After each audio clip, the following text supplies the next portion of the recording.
Samedi 26 octobre 2024, l'hôpital mère-enfant de Bingerville, Dominique Ouattara, se dresse contre l'infertilité. Un cadre de réflexion est initié. Il permet aux praticiens et aux experts de trouver des solutions de prévention et de traitement de cette pathologie. Une pathologie qui touche 18% de la population mondiale selon l'Organisation mondiale de la santé, l'OMS. Comment se déroule l'opération de révision de la liste électorale? Ibrahim Koulibaly-Kubière veut répondre à cette interrogation. Le président de la commission électorale indépendante, CEI, a visité plusieurs centres. Il était à Abobo, Treichville et Cocody ce samedi. Le président de la CEI se dit satisfait de ce début des opérations. Et puis l'Iran assure avoir le droit et le devoir de se défendre après des frappes aériennes d'Israël contre un site militaire iranien. L'attaque a coûté la vie à 2 militaires iraniens selon Téhéran. Tour à tour, plusieurs pays appellent à éviter l'escalade. Bonsoir à tous, bienvenue dans ce nouveau journal. 18% de la population mondiale est atteinte d'infertilité selon l'OMS, l'Organisation mondiale de la santé. En Côte d'Ivoire, le phénomène gagne du terrain en raison de plusieurs facteurs. En guise donc de solution, l'hôpital mère-enfant Dominique Ouattara de Bingerville initie la journée de la fertilité. Un cadre de réflexion dont nous parle Mama Traoré. L'infertilité se définit comme l'absence de grossesse chez un couple en âge de procréer après 12 mois de rapports sexuels réguliers. Selon les données de l'OMS, Organisation mondiale de la santé, 48 millions de couples sont touchés par cette maladie, causée principalement par la pollution de l'environnement, mais aussi par des motifs d'ordre sociétal. L'infertilité d'ordre sociétal, c'est on attend pour faire des enfants, alors que l'horloge biologique n'attend pas. Donc, il faut faire les enfants dès que possible parce que la fertilité baisse chez la femme autour de 35 ans, à partir de 35 ans, et s'accélère après 37 ans. Et chez l'homme, c'est autour de 45 ans qu'il y a une baisse de la fertilité. Face à ce phénomène qui gagne du terrain en Afrique, les experts et praticiens ivoiriens se mobilisent en vue de trouver des solutions à l'occasion de la première journée de la fertilité organisée par l'hôpital mère-enfant de Bingerville. En ce qui concerne la perte de la fertilité au niveau du monde, c'est quand même 50% de la qualité du sperme qui a diminué. D'accord ? Donc si jamais on veut sortir de ces schémas et aller dans la prévention, il faut associer les différents acteurs. Donc les médecins, les pédiatres, les chirurgiens pédiatres, les psychologues, les endocrinologues, les oncologues, puisque le traitement anticancéreux de l'enfant est aussi une source d'atteinte de la fertilité. Pour la prévention et le traitement, il existe à l'hôpital mère-enfant de Bingerville un centre dédié à la fertilité. Et on s'arrête sur le 11e colloque international du Forum des inspections assimilées en Angola. Cette année, les activités tournent autour du thème « La lutte contre la corruption et le blanchiment ». Investigation, répression et coopération. L'inspecteur général d'État, Théophile Awandoli, représente la Côte d'Ivoire à ce rendez-vous. Alexis Ouedraogo. Le 11e colloque international du Forum des inspections générales d'État d'Afrique et institutions assimilées a ouvert ses portes cette semaine à Luanda autour du thème « La lutte contre la corruption et le blanchiment, investigation, répression et coopération ». Les échanges permettent de mener la réflexion sur les réformes à conduire pour renforcer l'efficacité des institutions de contrôle sur le continent. On a discuté de deux sujets essentiels. Une réforme institutionnelle éventuelle et également la mise en œuvre des référentiels. L'inspection générale a pour rôle essentiel de combattre la mauvaise gestion qui peut avoir un aspect de corruption. C'est pour ça que dans certains pays comme la Côte d'Ivoire, comme le Sénégal, etc., il y a une inspection générale et puis il y a également une structure spécifique à la lutte contre la corruption. Nous sommes là pour vérifier que l'argent public, les ressources de l'État sont utilisées à bon escient. Mercredi, les chefs de délégation ont été reçus en audience par le président angolais. Les travaux de Luanda vont permettre d'accueillir de nouveaux membres des pays lusophones au sein de l'organisation. Autre volet de l'actualité, dans le cadre de la guerre qui secoue le Liban en ce moment, le gouvernement ivoirien a procédé au rapatriement de ses ressortissants. Une seconde vague est arrivée ce samedi à l'aéroport Félix Houphouët-Boigny d'Abidjan. 100 départs volontaires ont été enregistrés et entièrement pris en charge par le gouvernement. Julien Gogo, l'ancien Bakayoko. Visiblement heureux de regagner la terre natale, les Ivoiriens de cette deuxième vague ont été accueillis par les autorités du ministère des Affaires étrangères, de l'intégration africaine et des Ivoiriens de l'extérieur. Conformément aux engagements du chef de l'État de porter secours et assistance à tous les Ivoiriens vivant à l'extérieur, avec la situation qui se vit aujourd'hui dans une partie du monde, notamment au Liban. Les Ivoiriens désireux de rentrer en Côte d'Ivoire ont été ramenés au pays. Il y a une première vague de 30 personnes qui sont entrées hier et aujourd'hui, nous avons une nouvelle vague qui est arrivée. Une fois sur place, évidemment, le ministère des Affaires étrangères a prévu de recevoir les différentes délégations qui arrivent, les différentes personnes qui arrivent. Nous avons le directeur général des Ivoiriens de l'extérieur qui est avec moi et qui prend toutes les dispositions. Pour ce rapatriement, tous les moyens ont été déployés par le gouvernement. Un rapatriement volontaire à titre préventif, aucune perte en vie humaine n'ayant été déplorée parmi les ressortissants ivoiriens vivant au Liban depuis le début de cette crise. À la suite de M. le directeur de cabinet, je voudrais remercier M. le ministre des Affaires étrangères, les plus hautes autorités de Côte d'Ivoire. Je suis avec le personnel diplomatique. Nous venons d'atterrir le personnel administratif et technique de l'ambassade des nationalités ivoiriennes. Beyrouth, la capitale libanaise, est sous le feu des canons largués par les troupes israéliennes en représailles aux incursions du Hezbollah selon Tel Aviv. D'autres Ivoiriens sont attendus dans les tout prochains jours. Voilà, le gouvernement aux côtés de ses ressortissants venant de l'étranger, également aux côtés des étudiants, quelques semaines après le départ de certains occupant illégalement les cités universitaires. Le ministre de l'Intérieur et de la Sécurité s'est rendu sur les lieux pour s'imprégner de la situation. Jean-Michel Quadio et Sidonie Davila l'ont suivi. Regardons. Composé essentiellement d'objets contondants, cette découverte est le résultat des fouilles menées par les forces de l'ordre déployées sur les cités universitaires depuis le 2 octobre dernier, date à laquelle les étudiants occupant illégalement les cités universitaires avaient été sommés de quitter les lieux. Il s'agit notamment de la Cité Rouge, de Mermoz, de l'Université de Cocody. Quelques semaines après, état des lieux du ministre de l'Intérieur et de la Sécurité. Ici, on note la satisfaction de Vagondo Diomandé, qui voit l'inquiétude des étudiants levée. À la suite du déguerpissement qui a été effectué, la sécurité est assurée sur le campus avec les gendarmes et les policiers. Et donc, c'est véritablement un bénéfice pour nous, les étudiants, parce qu'on s'est dit qu'il n'y a vraiment plus personne sur les paliers, 2-3 personnes dans les chambres, et c'est vraiment compliqué. Le gouvernement a pu prendre certaines mesures pour veiller à la sécurité de chaque étudiant. Donc ça, c'est un point à relever qui est très important. Je suis heureux de constater que tout le monde travaille dans une ambiance de paix et de sécurité, mais surtout la satisfaction que j'ai notée auprès de tous les usagers, tant les étudiants que le personnel d'encadrement de façon globale, passant par les professeurs, les responsables des cités. Cap mis sur la cité universitaire d'Abobo, où l'on remarque également une accalmie.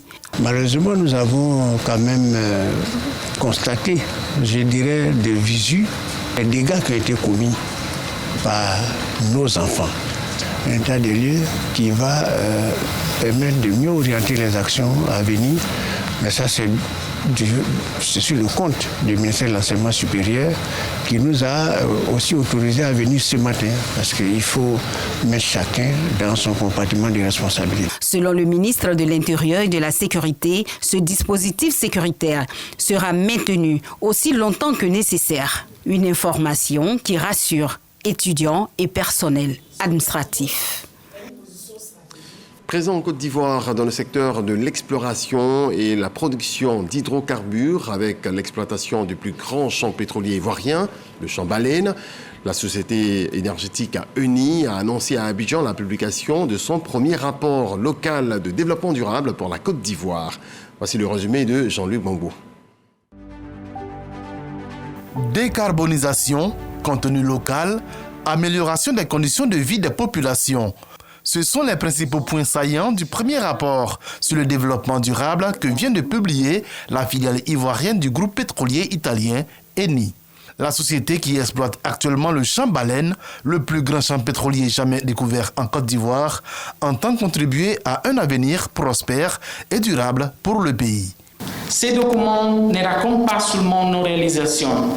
Ils reflètent notre engagement commun et l'harmonie de notre collaboration avec la Côte d'Ivoire dans le respect de ses objectifs de développement et de croissance. Un soutien aux ambitions de la Côte d'Ivoire pour un développement durable en mettant l'énergie au service du progrès. Le document a été remis au gouvernement par le canal du ministère des Mines, du Pétrole et de l'Énergie. L'engagement d'Eni en faveur de la transition énergétique et de la durabilité fait partie intégrante de la vision du gouvernement de faire des ressources minérales et énergétiques le pilier d'une nouvelle phase de croissance soutenue et durable pour la Côte d'Ivoire. Au nombre des initiatives qui sont décrites dans le rapport, on peut citer la distribution de foyers améliorés qui a permis la réduction des émissions liées à la cuisson, des projets de reboisement, des rénovations d'écoles et la valorisation des résidus agricoles tels que les graines d'EVA en le transformant en huile végétale pour la production de biocarburants. Prenons la direction de Dimokro, dans la région du Nzi. Le ministre des Ressources animales et halieutiques a rencontré les personnes engagées dans l'exécution du Prémopef, projet de renforcement des moyens de subsistance des petits exploitants et des femmes, pour une remise d'équipements, en l'occurrence des ordinateurs et des tablettes. On voit cela avec Eugène Atoubé. Pour de meilleurs résultats de leurs activités dans leurs zones d'intervention respectives, les agents du ministère des Ressources animales et halieutiques et les éleveurs relais avaient sollicité l'aide de la tutelle. En réponse, ils viennent d'être dotés en engins roulants et en matériel informatique. Ce sont 10 motos, 60 vélos, des tablettes et des ordinateurs portables, des acquis qui renforcent leur opérationnalité. Ces équipements doivent être perçus comme des outils de travail précieux. Je vous encourage donc à en faire bon usage, car ce matériel est avant tout destiné à accroître vos performances et à consolider la réussite de nos initiatives communes. Ces équipements reçus par les agents du MIRA et les éleveurs relais s'inscrivent dans le cadre du Prémopef, projet de renforcement des moyens de subsistance des petits exploitants et des femmes. Son objectif est d'apporter les réponses aux besoins majeurs des petits producteurs, les jeunes et les femmes notamment dans la région du Nzi, par une contribution à l'amélioration de la sécurité alimentaire et nutritionnelle, ainsi que la résilience aux effets du changement climatique. Chers bénéficiaires, grâce à votre engagement à réussir vos tâches, nous verrons une amélioration des pratiques d'élevage, une hausse de la production et surtout un renforcement de la sécurité alimentaire afin de réduire le taux de dépendance de notre cher pays à l'importation des produits animaux et halieutiques. La durée du Prémopef est de 4 ans, dotée d'une enveloppe de 9 milliards 870 millions de francs CFA. Une aubaine pour les populations du Nzi que composent les départements de Dimokro, Bokanda et Kwasi-Kwasiko. Le Nzi, une région où le taux de pauvreté est de 52%, avec une forte prévalence de l'insécurité alimentaire et nutritionnelle. Un autre geste, celui-ci en faveur des acteurs de la chaîne de commercialisation des produits vivriers. Ils reçoivent du matériel des mains du ministre du Commerce et de l'Industrie. Ce sont entre autres des tricycles, des décortiqueuses ou encore des broyeuses. Fred Oulaye, Sidonie Davila. 100 tricycles, 20 décortiqueuses polyvalentes de céréales, 500 cajots, 50 broyeuses de manioc, le tout d'une valeur de 250 millions de francs CFA. Un ensemble d'équipements agricoles dont le ministre du Commerce Souleymane Diarra-Souba fait la remise symbolique à la chaîne des acteurs de commercialisation de produits vivriers. Il s'agit de réduire la pénibilité liée à l'approvisionnement des marchés. Aujourd'hui, on a été surprise par le geste du gouvernement. Souvent, on a des problèmes pour évacuer nos produits en ville, pour pouvoir convoyer vers Abidjan. Pour le directeur général de l'OCPV, Office d'aide à la commercialisation des produits vivriers, ces équipements agricoles sont une réponse aux préoccupations des acteurs du secteur. Le gouvernement ivoirien veut assurer la sécurité alimentaire de toutes les populations vivant en Côte d'Ivoire. Pour ce faire, nous avons besoin d'augmenter les volumes de production vivrière et surtout de veiller à ce que tout ce qui se produit dans nos campagnes puisse être acheminé dans les meilleures conditions sur les marchés de consommation. Pourvoyeur d'emploi, le secteur du vivrier est un levier de lutte contre la cherté de la vie. Le ministre du Commerce a traduit la volonté du gouvernement à accompagner les acteurs à travers des projets concrets pour assurer la sécurité alimentaire des populations. Nous continuerons à apporter le soutien de l'État de Côte d'Ivoire aux acteurs du vivrier afin d'assurer un approvisionnement régulier des marchés en produits vivriers de qualité, en quantité suffisante et aussi à des prix accessibles, chers acteurs du vivrier. Les matériels et équipements que nous venons de vous remettre ce jour constituent des outils précieux pour accroître votre productivité et votre compétitivité. Ils vous permettront de sortir vos productions des champs et de les acheminer vers les centres de groupage ou les marchés de proximité. En perspective, le gouvernement, à travers l'OCPV, prévoit la construction de marchés de gros dans les chefs-lieux de district, la construction de 155 marchés de proximité et la création d'une flotte automobile pour le transport des produits vers les marchés. Et dans le cadre d'Octobre Rose, la mairie d'Odiéné, avec à sa tête la ministre Nassénéba Touré, a initié une campagne de dépistage du cancer du sein, du col de l'utérus et du diabète, le tout couronné par une séance de fitness et un match de football. On voit ça en image avec Khalil Diomandé. Le cancer du sein a déjà sévi en cette année 2024 à Odiéné, emportant 2 femmes. Pour éviter un autre désastre, le conseil municipal, dirigé par Nassénéba Touré, offre des séances gratuites de dépistage du cancer du sein, du col de l'utérus, du diabète et de l'hypertension artérielle à environ 4000 femmes. Il faut faire le dépistage pour savoir ce que tu as dans le corps. Et puis c'est des trucs abidjants, c'est de l'argent. Mais on a eu ça gratuitement. On remercie Madame le maire. Il faut se faire dépister pour éviter d'être surprise par le cancer. À ces séances de dépistage sont couplées des activités physiques. En collaboration avec le Marathon des femmes de Côte d'Ivoire, la mairie d'Odiéné organise une partie de fitness couronnée par un tournoi de football. Tout ceci pour aider les femmes à garder la pleine forme. Il y a eu du sport, il y a eu du dépistage et c'est cela la volonté du chef de l'État, son Excellence M. Alassane Ouattara, qui veut que la Côte d'Ivoire soit une Côte d'Ivoire solidaire pour qu'elle puisse se développer, garder son dynamisme économique.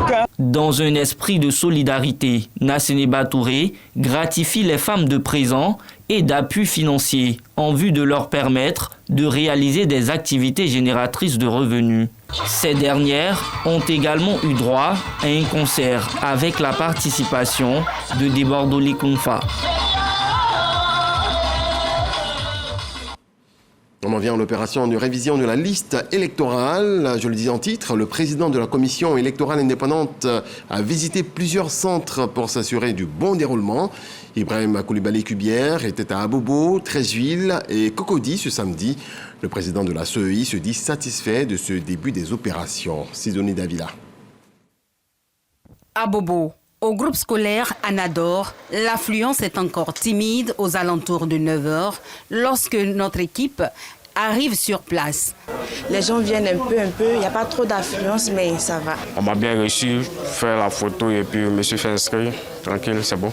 Parmi les visiteurs, Ibrahim Akone est venu vérifier sa présence sur la liste électorale.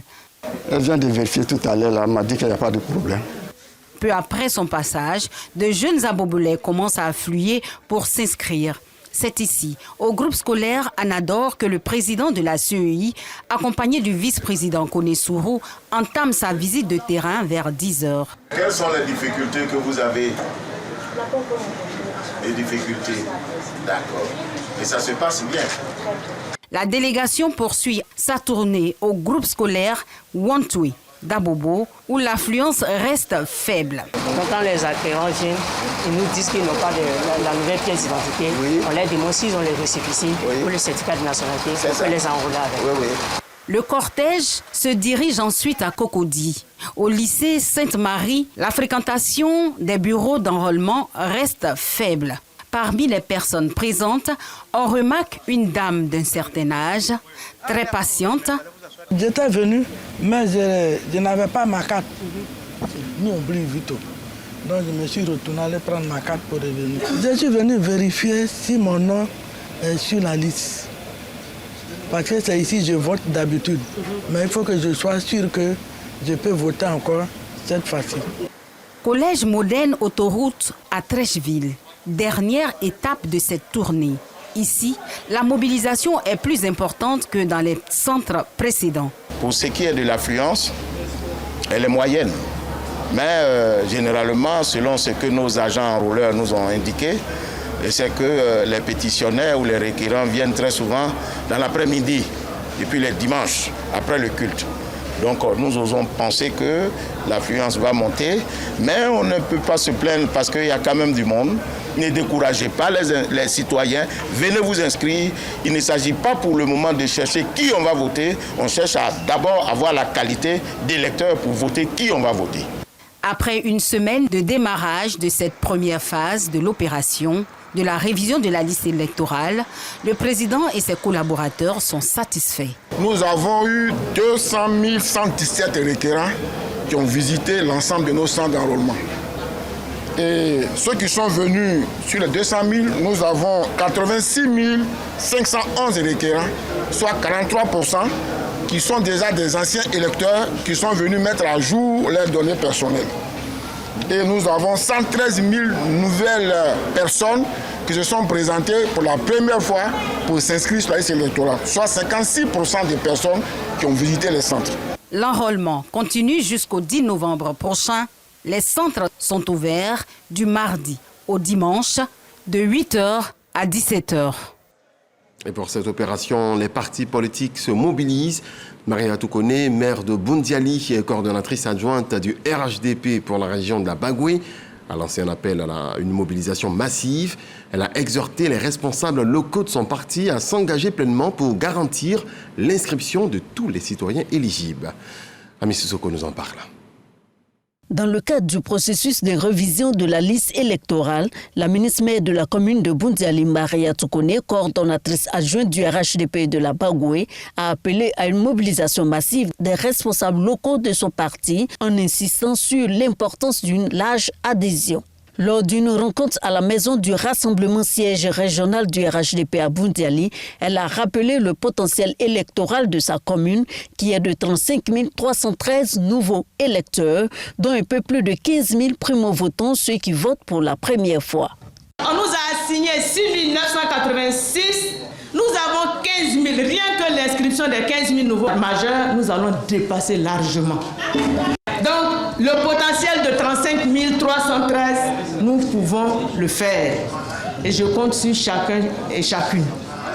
Dans son discours, la coordonnatrice adjointe du RHDP de la Bagoué a exhorté les responsables locaux du RHDP à s'engager pleinement, les incitant à parcourir chaque village et quartier pour garantir que tous les citoyens éligibles soient inscrits sur la liste électorale. Et pour réussir la mission, elle leur a offert du matériel informatique. C'est la seule inscription sur la liste électorale qui vous confère la qualité d'électeur et donc la qualité d'invité à la joute électorale. Vous comprenez donc aisément avec nous l'intérêt et l'enjeu que revêt cette opération de révision de la liste électorale. Sans perdre de temps, après cette rencontre, la maire Maria Toukone a visité les villages de Ganaoni et Kébi. Sur place, elle a encouragé les populations rurales à s'inscrire massivement, utilisant à la fois le malinké et le sénoufo pour mieux faire passer son message. Et sur le même sujet, dans l'Agnébitiassa, la commission centrale de la CEI a dépêché à Agboville, chef-lieu de région, la vice-présidente Salimata Porqué pour s'enquérir du bon déroulement de l'opération. Elle avait à ses côtés le préfet de région et le président de la commission du conseil régional de l'Agnébitiassa, Pierre Demba. On va se avec Mama Traoré. EPP Dioula-Cro de Dagboville compte parmi les centres d'enrôlement pour l'opération de révision de la liste électorale débutée le 19 octobre dernier. Les agents enrôleurs reçoivent la visite de la vice-présidente de la CEI, Commission électorale indépendante. Accompagnée pour l'occasion d'élus locaux et du préfet de région de Lagné-Bitiassa, Salimata Porquet est venue s'enquérir de l'effectivité du démarrage de l'opération. Lagné-Bitiassa compte 334 centres d'enrôlement. Afin de booster la timide affluence constatée ce premier jour, le conseil régional de Lagné-Bitiassa continue de sensibiliser les populations. Depuis des mois, nous sillonnons les villages. Nous contribuons également à établir des pièces pour les personnes qui n'ont pas de pièces. Je voudrais vraiment féliciter la CEI qui fait un excellent travail et nous devons donc tous contribuer donc à ce que ce travail crédibilise les élections prochaines et apporte la paix à notre pays. La question de la réussite de l'opération d'actualisation du fichier électoral était également au cœur de cette réunion stratégique des instances locales du RHDP. On passe à un autre sujet. Les filles et fils ainsi que les cadres de Baki ont décidé de travailler ensemble pour un développement durable de la dite localité située dans la sous-préfecture de Bondoukou.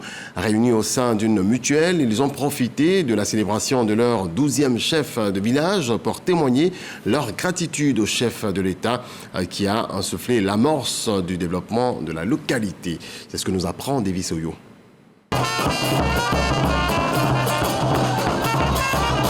Les populations de Baki, une localité de Bondoukou, expriment leur gratitude au président de la République, Alassane Ouattara. Baki a bénéficié de plusieurs infrastructures de base, eau potable, reprofilage des routes et des projets d'électrification.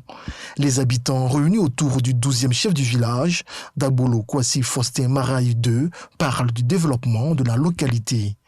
Le parrain, le député Maïsan Kofi Noël et la mutuelle du village saluent également les projets existants et se projettent sur les défis à relever. Je suis arrivé dans ce village en 2016 à l'occasion des campagnes électorales.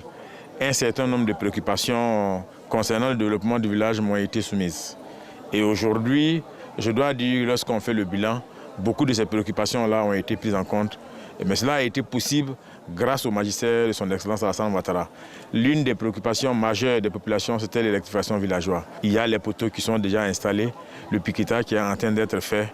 Je me suis donc engagé avec la mutuelle et l'ensemble des populations à faire en sorte que cette entreprise à qui l'État a confié les travaux puisse faire en sorte que jusqu'à la fin de l'année, nous puissions avoir l'électrification dans ce village. Le président de la mutuelle, Kwasi Boitinet, s'inscrit dans cette dynamique de développement. Il entend s'investir davantage à résoudre les difficultés des populations de Baki, notamment l'emploi des jeunes du village.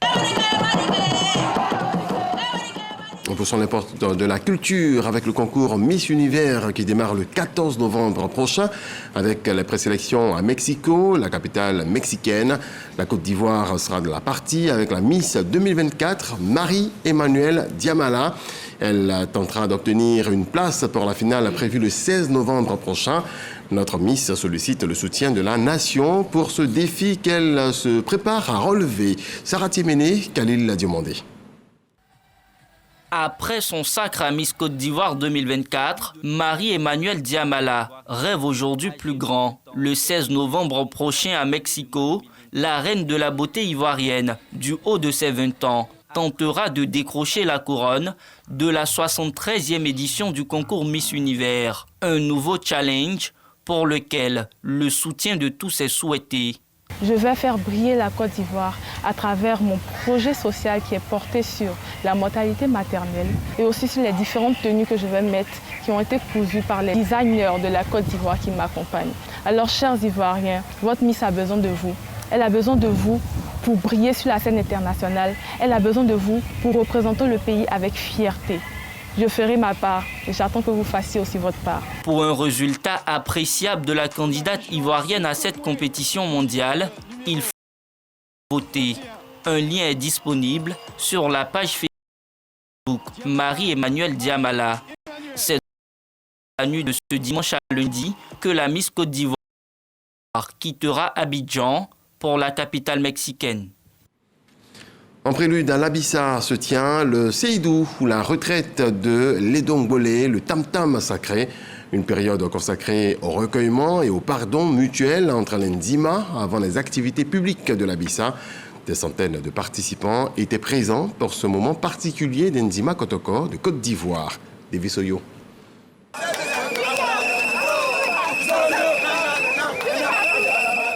Ambiance électrique ce dimanche 20 décembre à Grand Bassam, siège du royaume d'Nzima Kotoko de Côte d'Ivoire.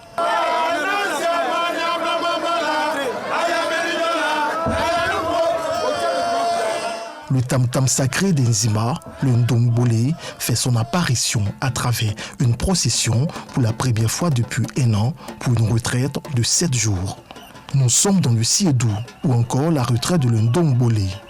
Il marque le début de la semaine silencieuse. Semaine silencieuse parce qu'il y a des interdits qui sont liés au début de l'Abissa. Vous verrez qu'il n'y aura plus de musique dans le village Nzema.